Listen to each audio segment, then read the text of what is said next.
आगे पढ़ने वाले सीरीज मोटर के बारे में कि सीरीज मोटर क्या होती है और किस तरीके से उसमें करंट और वोल्टेज की जो इक्वेशंस है वो बनती है और कंपटीशन में क्या क्या क्वेश्चन आते हैं। तो जनरली कंपटीशन में एक नॉर्मल क्वेश्चन आता है कि सीरीज मोटर में जो टॉर्क होता है वो करंट के स्क्वायर के प्रोपोर्शनल होता है या वन रूट के स्क्वायर होता है या उसका हाफ होता है।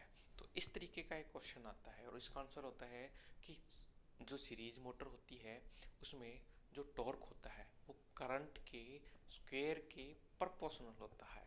ये हम बात करेंगे कि किस तरीके से होता है और क्यों होता है। चलो हम बात करते हैं कि सीरीज मोटर किसे कहते हैं। तो जनरली सीरीज मोटर में जो फील्ड वाइंडिंग होती है वो आर्मेचर वाइंडिंग के साथ सीरीज में लगी रहती है, इसलिए उसको सीरीज मोटर बोलते हैं। अब सीरीज मोटर में जब इस तरीके से है अरेंजमेंट कि जो फील्ड वाइंडिंग है वो आर्मेचर के साथ सीरीज में है, तो अब इसको जो हम वोल्टेज अप्लाई करेंगे तो इस तरीके से देखो, वोल्टेज अप्लाई करने से क्या होगा कि इसमें जो करंट है वो लाइन करंट और आर्मेचर करंट और फील्ड करंट तीनों एक ही डायरेक्शन में है और एक ही उनका जो मैग्नीट्यूड है वो एक ही है, क्योंकि यही करंट जो लाइन करंट है वो चलती है वो आर्मेचर में भी पहुंचती है और फील्ड में भी पहुंचती है। यानी जो करंट की इक्वेशन है इसकी I equal to I L equal to I A equal to I S H, यानी तीनों करंट की वैल्यू समान है। अगर इसमें से कोई भी करंट की वैल्यू हमें एग्जाम में दे दे तो उसका मतलब होगा कि तीनों की वैल्यू वही है, सेम। कहीं कंपटीशन क्वेश्चन में कंपटीशन एग्जाम में ऐसे क्वेश्चन आते हैं। तो ये तो हो गई करंट की बात। अब चूंकि करंट है इस तरीके से, तो अगर हम जो वोल्टेज देंगे वो वोल्टेज एक काम दो काम करेगा। एक तो वो बैक ईएमएफ प्रोड्यूस करेगा आर्मेचर के अंदर, उसमें अपना वोल्टेज ड्रॉप होगा, ठीक है।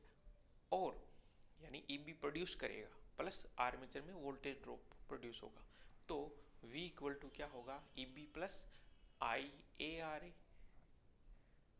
आर ए प्लस आर्मेचर वाला प्लस सीरीज वाला रेजिस्टेंस यहाँ पे जुड़ जाएगा, क्योंकि अब यहाँ पे जो रेजिस्टेंस है आर्मेचर का वो अकेला नहीं है, उसमें सीरीज का भी रेजिस्टेंस ऐड हो रहा है।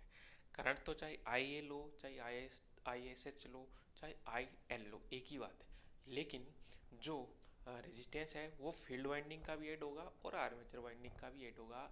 इसलिए जो V की इक्वेशन है V equal to E B plus I A bracket में R A plus R S H sorry R S E होगा, सीरीज के लिए आर एस ई लिखा जाएगा। तो ये हो गई वोल्टेज की इक्वेशन।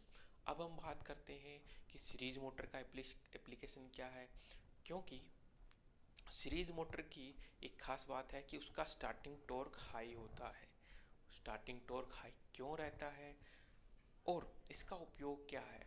जब स्टार्टिंग टॉर्क हाई है तो इस मोटर का उपयोग ऐसे ऐसे स्थान पे किया जाता है या ऐसी जगह पे किया जाता है जहाँ पे स्टार्टिंग में हमें बहुत ज़्यादा टॉर्क की आवश्यकता होती है, जैसे क्रेन के अंदर या जो एलिवेटर है उसके अंदर, क्योंकि उसके ऊपर लोड रहता है और लोड में उसको स्टार्ट करना होता है।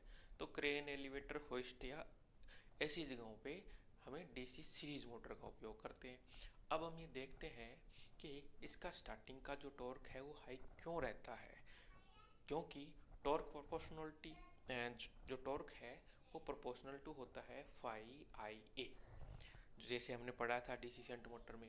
अब फाई यहाँ पे डीसी सीरीज मोटर में जो फ्लक्स होगा वो प्रोपोर्शनल टू होगा आर्मेचर करंट के अंदर, आर्मेचर करंट के। क्यों, क्योंकि जितनी आर्मेचर करंट होगी उतना ही फ्लक्स प्रोड्यूस होगा।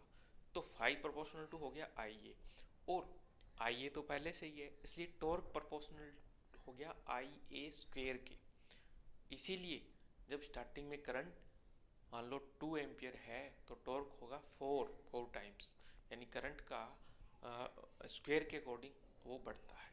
इसलिए स्टार्टिंग में क्या होता है, करंट तो हाई रहती है, अब हाई रहती है तो टॉर्क उससे भी ज़्यादा हाई रहती है, इसलिए इसका स्टार्टिंग टॉर्क हाई होता है। तो ये है डीसी सीरीज मोटर। इसकी ये खास बात है कि इसका जो स्टार्टिंग टॉर्क है वो हाई होता है, इसलिए हम उसको ऐसी जगह पे यूज़ करते हैं जहाँ पे हाई स्टार्टिंग टॉर्क रिक्वायर्ड होता है।